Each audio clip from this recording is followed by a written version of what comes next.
Assalamualaikum warahmatullahi wabarakatuh.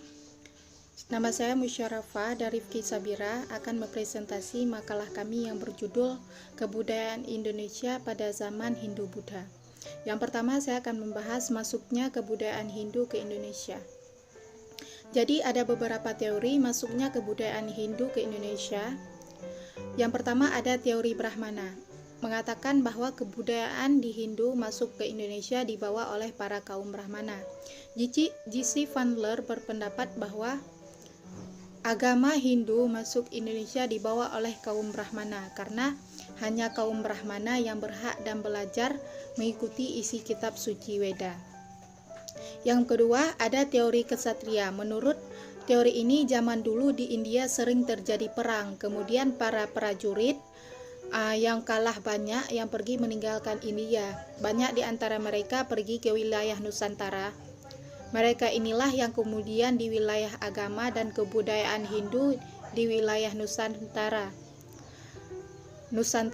Yang ketiga ada teori Waisa dibawa oleh para pedagang India yang berdagang di Indonesia, kemudian mengajarkan ajaran agama Hindu ke penduduk setempatnya. Menurut Nikrom, terjadinya hubungan antara India dan Indonesia karena adanya hubungan perdagangan. Perdagangan yang terjadi pada saat itu menggunakan jalur laut dan teknologi perkapalan yang masih banyak tergantung pada angin musim. Yang keempat, ada teori Sudra. Von van Faber menyatakan bahwa penyebab agama Hindu ke Indonesia dibawa oleh orang-orang India yang berkasta Sudra.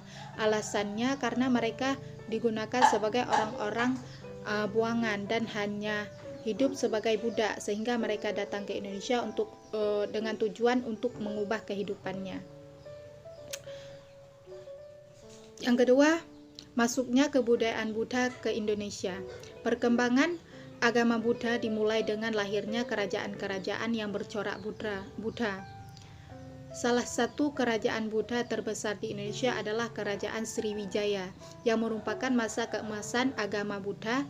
Bahkan Sriwijaya menjadi salah satu pusat pengembangan agama Buddha di Asia Tenggara.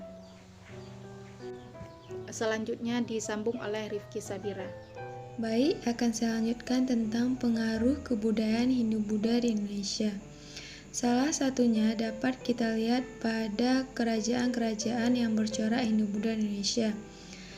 Dan upacara ritual, contohnya upacara Nyepi yang dilaksanakan oleh umat Hindu Bali. Adapun pengaruh kebudayaan yang dibawa Hindu-Buddha di Indonesia, di antaranya ada bahasa, di mana bahasa Sanskerta memperkarya pembendaharaan bahasa Indonesia.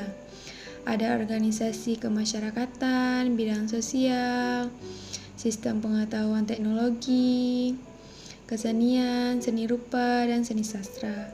Adapun seni rupa dapat kita lihat dari relief-relief yang dijadikan pada pembangunan. Di sastra dapat kita lihat pada huruf Pallawa dan Sanskerta. Seni bangunan dapat kita lihat pada bangunan candi, dan seni pertunjukan wayang dapat kita lihat dari pengambilan lakon cerita dari kisah Ramayana dan kisah Mahabharata yang berasal dari budaya India. Baik, cukup sekian presentasi dari kelompok kami. Lebih dan kurang kami mohon maaf. Wabillahi taufiq wal hidayah. Assalamualaikum warahmatullahi wabarakatuh.